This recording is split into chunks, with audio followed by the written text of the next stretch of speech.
lastly will be me explaining the guns. Most of these guns actually don't have that many moves. Now, look at this is Dante's classic Ebony and Ivory. These things were nerfed from Devil May Cry 3 against regular monsters. These used to stagger them. But notice how no matter how much I'm shooting at them, they can still attack me. It's actually pretty crappy for ground use. However, if you use it for air combo,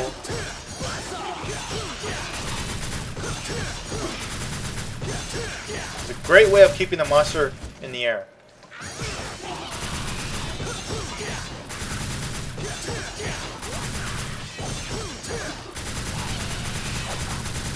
In fact, you can probably keep them in the air definitely if you keep mashing it. This is done by doing gun, obviously. In general, again, I don't use Ebony and Ivory in my combos, mainly because I don't know. For me, I usually go for practical stuff, and switching to Ebony and Ivory just to keep someone juggled for a couple seconds longer. I don't know. It's too much work for not that much payoff because what I could be doing instead is landing and just doing my next set of moves instead of trying to juggle and try to keep the juggle combo going. But in a lot of combo videos you'll see people going.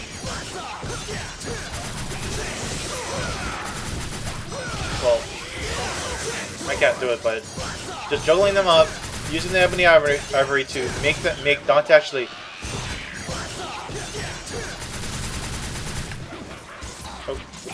Make Dante fall faster. Can't do it.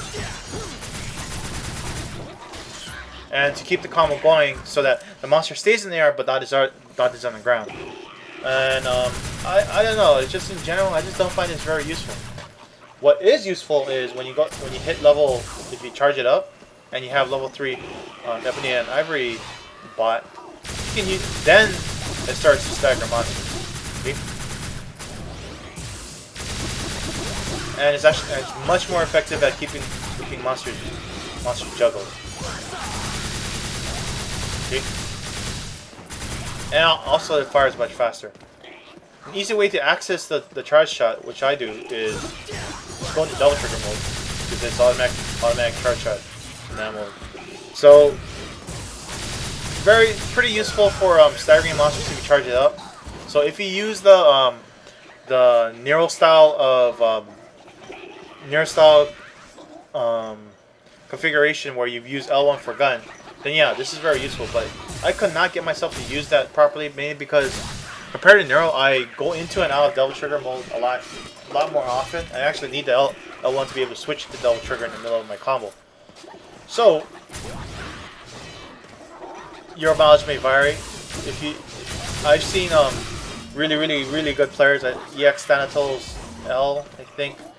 He uses the default configuration. He's able to charge up his double trigger not double trigger, but his charge shots in the middle of his combos with the default configuration, which is square for triangle, square for guns and triangle for attacks, which is amazing.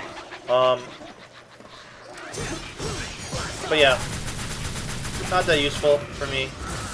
What's kind of useful about the charge attacks is that they can be used to very easily break the Chimera seeds when they merge with the assaults and scarecrows.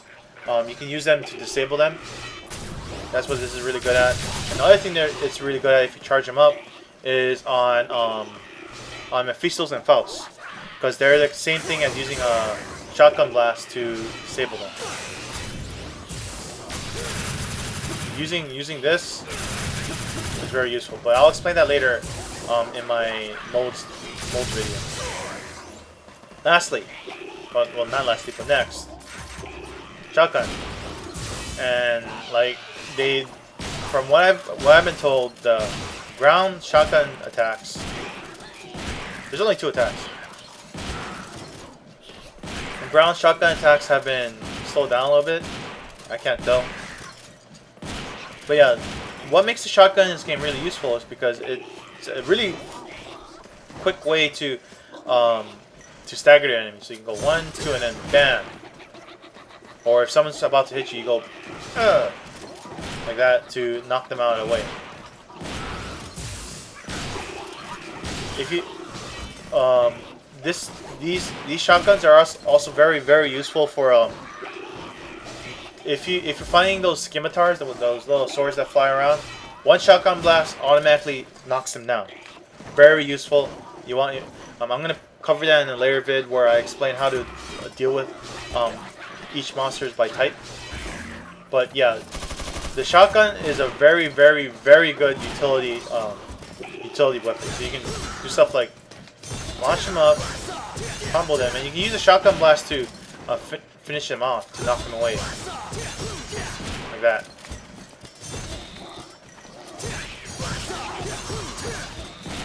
See? Like that. Another useful thing about shotgun blasts is that they can be used to disable blitzes. It's a very safe way to do it. You just go up to them and just keep shooting at them.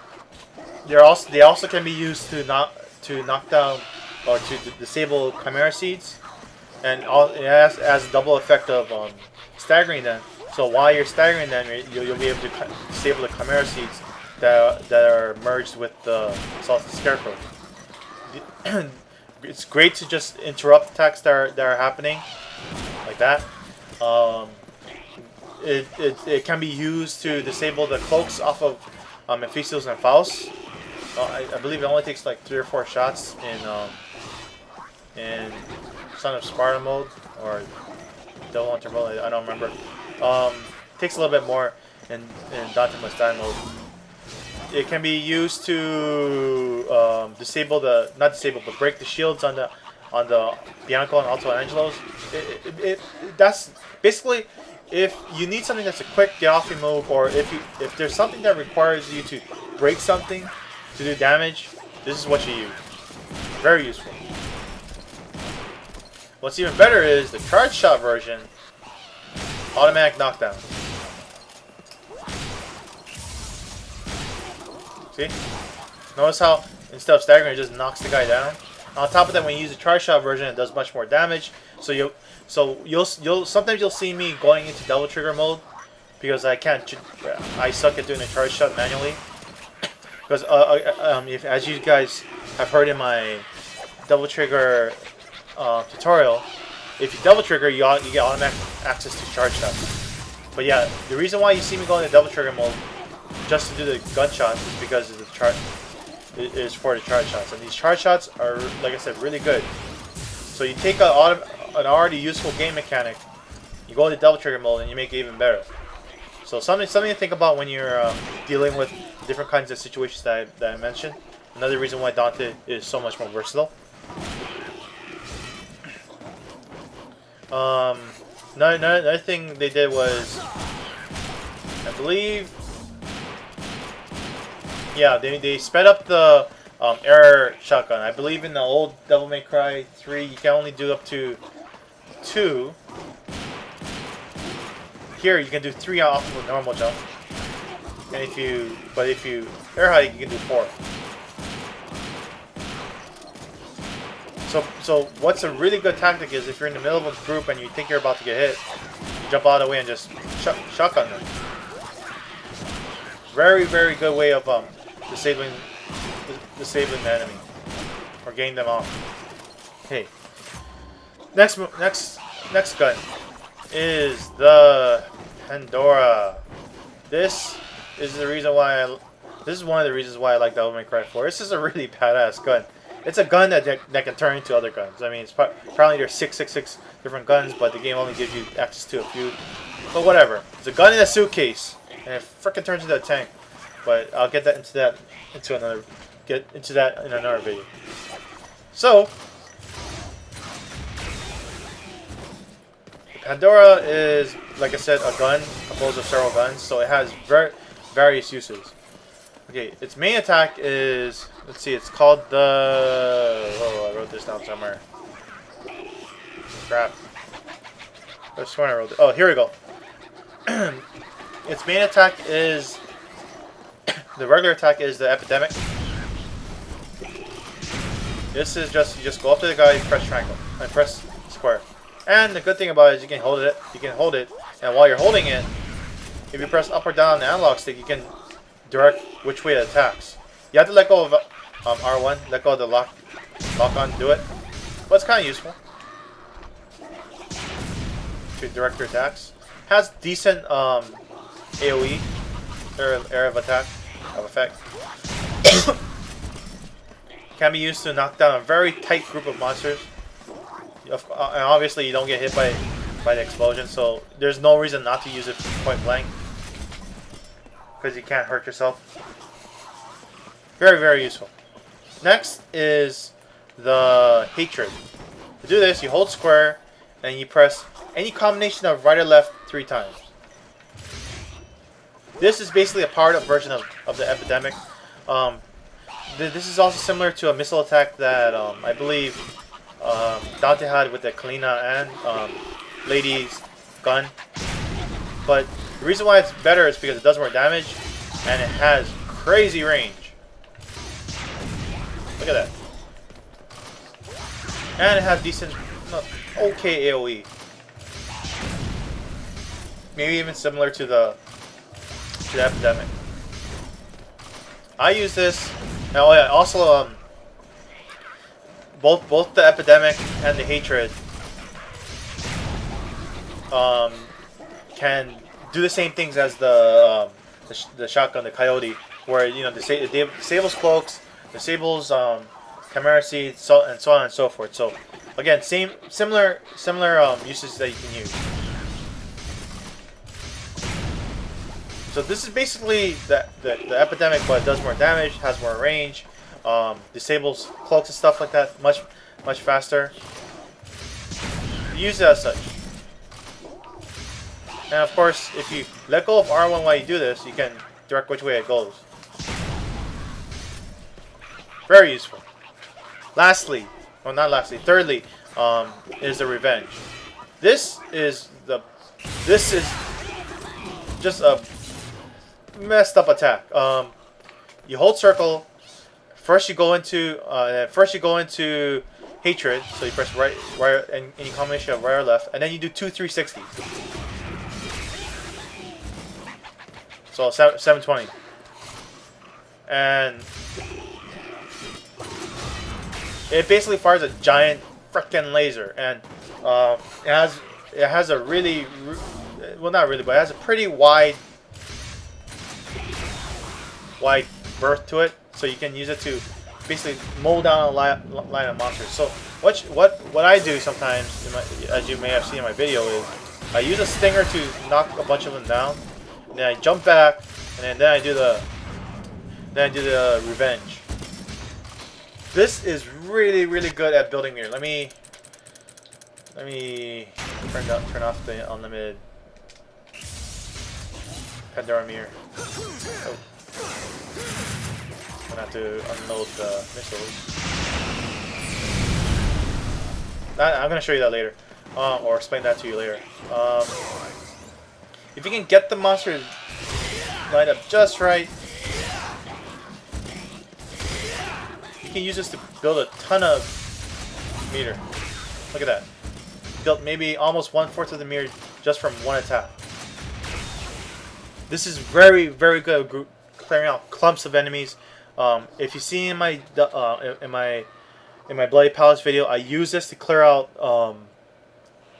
like clumps of Chimera seeds because they spawn neatly in these little lines and stuff that makes it very easy to take them out. And also, if you've watched my Dante Devil Trigger tutorial, you will know that if you double trigger, you can make this faster. Because if you double trigger, you can just press right or left once to make the Hatred come out, and to get to the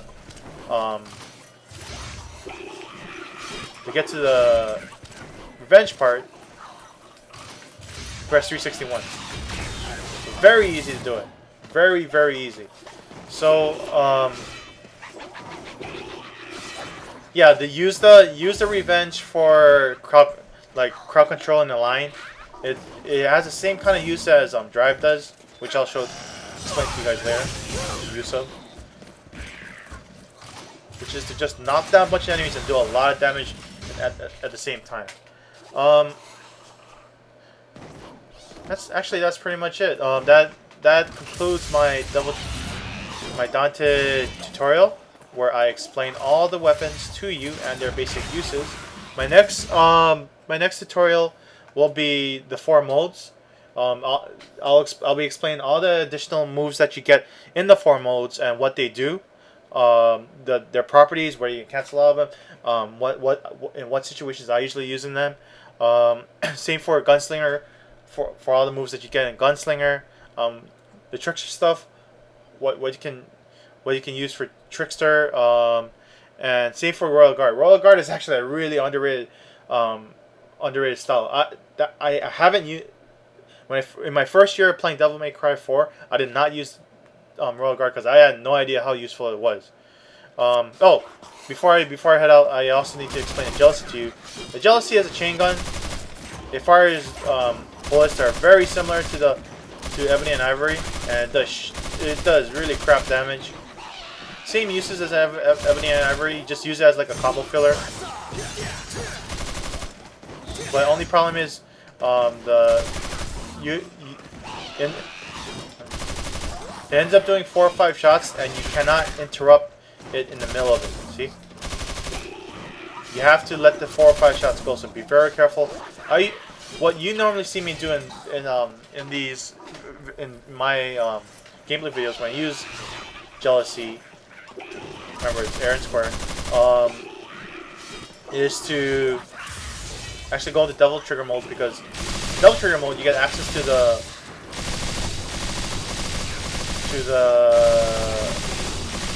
my brain's not working. To the Ebony and Ivory charge shots.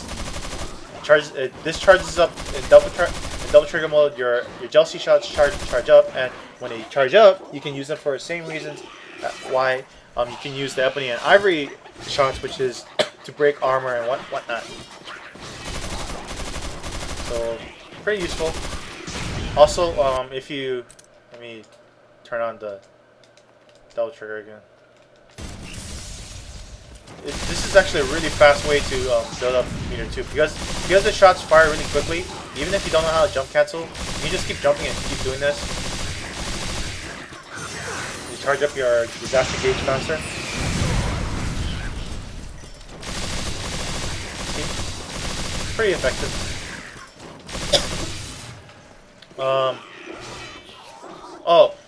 And also, I know I'm all over the place with this tutorial, but also I mentioned the disaster gauge. The disaster gauge is what you use to access the a couple of really important, actually 3 important moves for Pandora that you can only do in Gunslinger mode. So in Devil May Cry 4, you end up having to worry about, let's see, 4 gauges with Dante: Devil Trigger, Life, Disaster, Royal Guard. Which, again, proves how complex Dante is compared to Nero.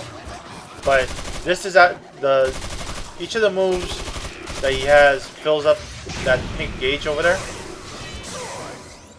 and by doing more and more moves, you fill up more and more of that gauge, and that'll determine what kind of moves you can do in Gunslinger mode with Pandora, which I'll explain to you later.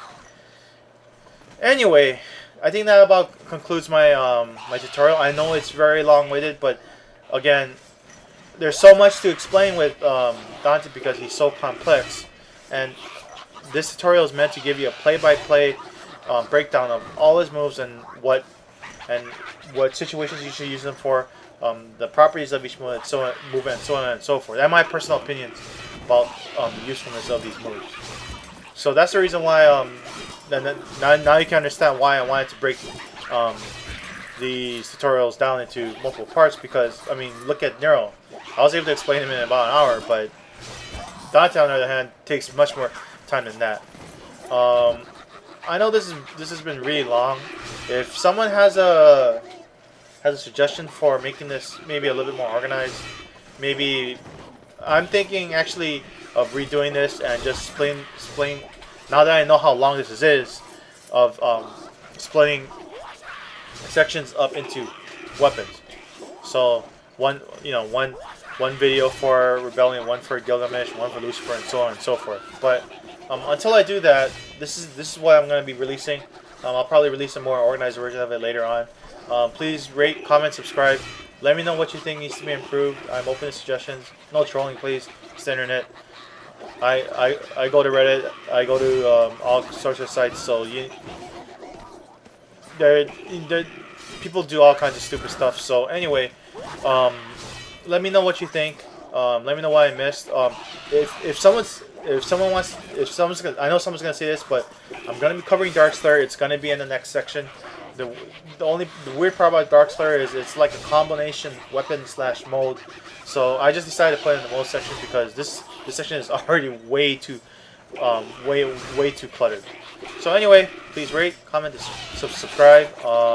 If you have any questions, feel free to ask in the comments. I try my best to answer questions that are pretty straightforward. Please watch my basics video, at least the one before the Nero video. If you have any questions, if you have any like really common questions like what kind of controller do I use and so on and so forth. And I think that's about it. Anyway, my name is Keirnoth, and I think I'll see you next time. Alright?